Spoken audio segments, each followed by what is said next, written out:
Okay, so we've all been there, right?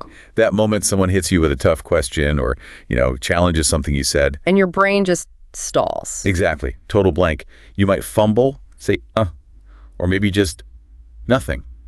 That awkward silence. It's such a common feeling. And honestly, in the world we live in now, being able to think on your feet, speak clearly when you're under the gun, well, it's more than just nice to have. It's a really powerful skill. Definitely. And that's what this deep dive is all about. We've been looking into think fast, speak smart, how to respond instantly without freezing.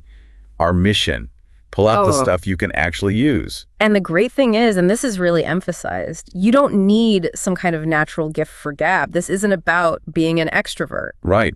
It's trainable. Anyone can get better at this. Absolutely. And the place it all starts, according to the source, is calm thinking. Calm thinking. Okay. Yeah, because when your brain flips into panic mode, forget clear thoughts. It's just not possible. Like trying to see through thick fog, That makes sense. And the material points to something maybe a bit surprising, that little pause, that silence we usually try so hard to avoid. Mm-hmm. What's actually happening in those 2 or 3 seconds? Why is that pause so important?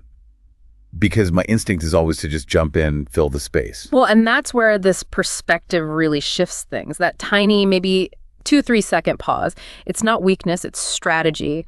It gives your thinking brain, your prefrontal cortex, a chance to catch up. So you move from just reacting. Exactly, from that fight or flight knee-jerk thing to something more considered. But it also does something else. It signals composure to others. Okay. So instead of looking panicked, you look thoughtful, control, like you're actually considering the question properly, not just blurting something out. It makes you seem more credible, not less. Okay, so you take the pause, you reset mentally. But then what? How do you stop your brain from just, scrambling again to find the actual words? Is there a trick to organizing the thoughts after the pause? Yes, definitely. And this is where the idea of thinking frameworks comes in. These are brilliant, really. Think of them like mental templates. Templates. Yeah, ready-made structures you can slot your ideas into really quickly, so you're not starting from zero every single time. Simple things like point, reason, example. Okay, point, reason, example. How would that work? Well, say someone asks about a new policy at work. You state the main point of the policy, give the reason behind it, and then maybe a specific example of its impact.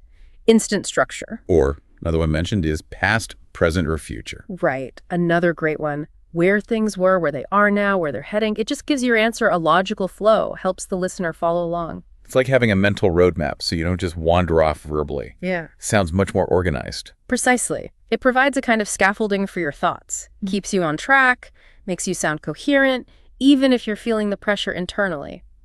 Imagine using something like, yes, but balanced solution in a tricky conversation. Right, immediately frames you as constructive. Exactly, solution-focused. Okay, frameworks are powerful. Yeah.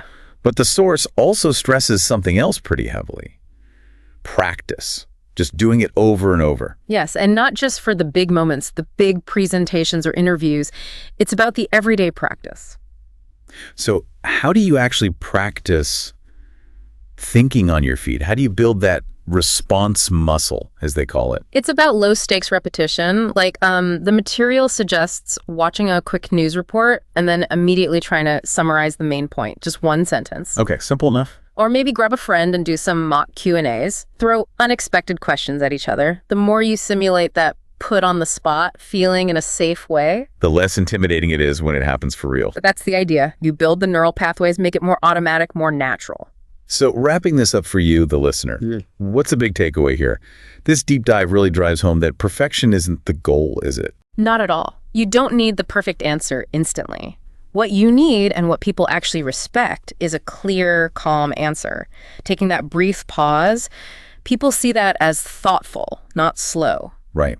They admire the composure. The real win isn't being the fastest talker. It's saying something that actually makes sense, something reasoned. That's what builds trust. So next time it happens, and we'll remember this, breathe.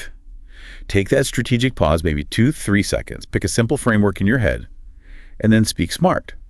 Try consciously applying these ideas, even in small ways. You might be surprised at how much difference it makes. And maybe a final thought to leave you with. Go on. Beyond just dodging those awkward freezes, think about this. How could really developing this skill, thinking and speaking clearly under pressure, how could that change your overall confidence? Not just in big meetings, but in everyday chats, spontaneous moments. How might that shift things for you? Definitely something to ponder.